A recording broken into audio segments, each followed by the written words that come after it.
ಪದೇ ಪದೇ ಪ್ರತಿ ವರ್ಷಕ್ಕೊಂದ್ಸರಿ ಈ ರೀತಿ ಪುಂಡಾಟ ಆಗ್ತಾನೆ ಇದೆ. ಕಡಿವಾಣ ಯಾವಾಗ ಅಂತೀವಿ? ಆಮೇಲೆ ವಿಚಾರ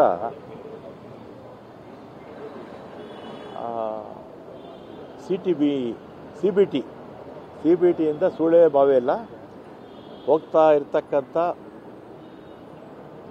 ಮಧ್ಯದಲ್ಲಿ ಒಂದು ಗ್ರಾಮ ಬರುತ್ತೆ, ಸಣ್ಣ ಬಾಳೆಕುಳಿಂದ್ರಿ ಅಂತ. ಅಲ್ಲಿ ಏನಾಗಿದೆ, ಹೆಣ್ಮಕ್ಳಿಗೆ ನಾವು 0 ಟಿಕೆಟ್ ಕೊಡ್ತೀವಿ.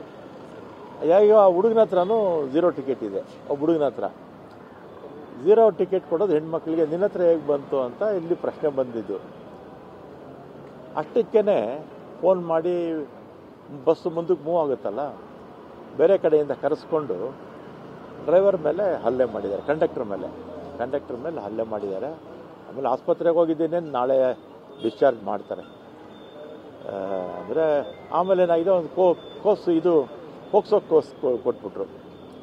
ಇವತ್ತು ಘಟನೆ ಆಯಿತು, ನಾಳೆ ಅಂದರೆ ಒಂದಿನ ಲೇಟಾಗಿ ಪೋಕ್ಸೋ ಕೇಸ್ ಕೊಟ್ಟಿದ್ದು ಸ್ವಲ್ಪ ಗಾಬರಿ ಆಗಿತ್ತು ಯಾರಿಗೆ, ಕಂಡಕ್ಟರ್ಗೆ. ಆಮೇಲೆ ನಾವೆಲ್ಲ ಅದು ಕೂಡ ಧೈರ್ಯ ಹಿಡಿದೀವಿ, ಮತ್ತು ಅದನ್ನು ಕೂಡ ನಮ್ಮ DGP ಅವ್ರ ಗಮನಕ್ಕೆ, ಎಲ್ಲರ ಗಮನಕ್ಕೂ ತಂದಿದ್ದೀವಿ. ವಾಪಸ್ ತಗೊಂಡಿದ್ದಾರೆ ಸರ್, ಪೋಕ್ಸೋ ಕೇಸ್ನ ಕಂಡಕ್ಟರ್ ಮೇಲೆ ಇದ್ದು ವಾಪಸ್ ತಗೊಂಡಿದ್ದಾರೆ. ಅಲ್ಲ, ಏನೋ ವಿಡಿಯೋ ಹಾಕಿದಾರಂತೆ. ಈಗ DGP ಅವರು ಹೇಳ್ತಾ ಇದ್ರು. ನಾನು ಮೊನ್ನೆನೇ ಹೇಳಿದ್ನಲ್ಲ, ಇದು ಸುಳ್ಳು ಕೇಸು, ಆಫ್ಟರ್ ಥಾಟ್ ಈ ಗಲಾಟೆ ಆಯ್ತಲ್ಲ, ಅದಕ್ಕೆ ಒಂದು ಕೌಂಟರ್ ಕೊಡಬೇಕು ಅಂತ ಈ ರೀತಿ ಯಾರೋ ಹೇಳ್ಕೊಟ್ಟು ಮಾಡ್ತಿದ್ರು. MES ಮೊದಲಿದ್ದಷ್ಟು ಪ್ರಬಲವಾಗಿಲ್ಲ ಈಗ. ಮೊದಲು 4-5 ಸೀಟು ಅಸೆಂಬ್ಲಿಗೆ ಗೆಲ್ಲೋರು. ಮತ್ತು MES ಮಹಾನಗರ ಪಾಲಿಕೆ, ಬೆಳಗಾವಿ ಮಹಾನಗರ ಪಾಲಿಕೆಯಲ್ಲಿ ಭಾಳ ವರ್ಷ ಅವರು ರೂಲ್ ಮಾಡಿದರು. ಈಗ ಒಬ್ಬ ಶಾಸಕರು ಕೂಡ ಗೆಲ್ತಿಲ್ಲ. ಮಹಾನಗರ ಪಾಲಿಕೆಯಲ್ಲೂ ಕೂಡ ಹೆಚ್ಚಿನ ಸದಸ್ಯರಿಲ್ಲ. ಅವ್ರ ವೋಟ್ ಬ್ಯಾಂಕ್ ಎಲ್ಲ ಹೋಗ್ಬಿಟ್ಟಿದೆ. ಆದರೂ ಇರ್ತಕ್ಕಂಥ ಕೆಲವರು ಈ ಥರದ್ದೆಲ್ಲ ಮಾಡ್ತಾ ಇರ್ತಾರೆ. ಇದಕ್ಕೆ ನಮ್ಮ ಪೊಲೀಸ್ ಇಲಾಖೆಯವರು ಸ್ವಲ್ಪ ಕಠಿಣ ಕ್ರಮ ತಗೋಬೇಕಷ್ಟೆ. ಅವ್ರು ಮಾಡಿದಂಥ ಈ ಥರ ಗುಂಡಾಗಿರಿ ಮಾಡಿದಾಗ ಕಠಿಣ ಕ್ರಮ ತಗೊಂಡ್ರೆ ಸಹಜವಾಗಿ ಹದ್ದೋಬಸ್ತು ಬಂದೇ ಬರುತ್ತೆ. ಅದು ನಮ್ಮ ಗೃಹ ಮಂತ್ರಿಗಳು ಆ ಕೆಲಸವನ್ನು ಮಾಡ್ತಾರೆ. ನಾನು ಮನವಿ ಮಾಡಿದ್ದೀನಿ.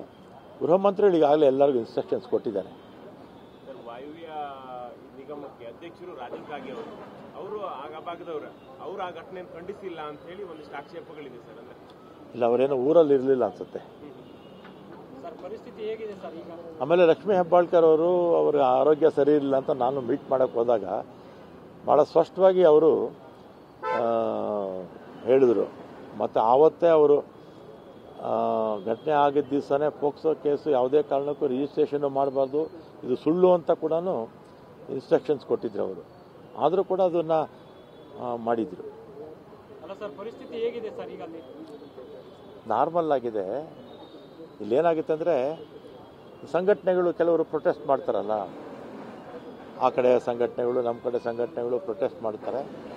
ಆದರೆ ನಾವು ಮಾಧ್ಯಮದಲ್ಲಿ ಇಲ್ಲಿ ನೋಡಿಕೊಂಡಷ್ಟು ಅಲ್ಲೇನು ಆ ಥರದ್ದು ಏನು ಗಾಬರಿ ಆಗುವಂಥದ್ದೇನೂ ಇಲ್ಲ.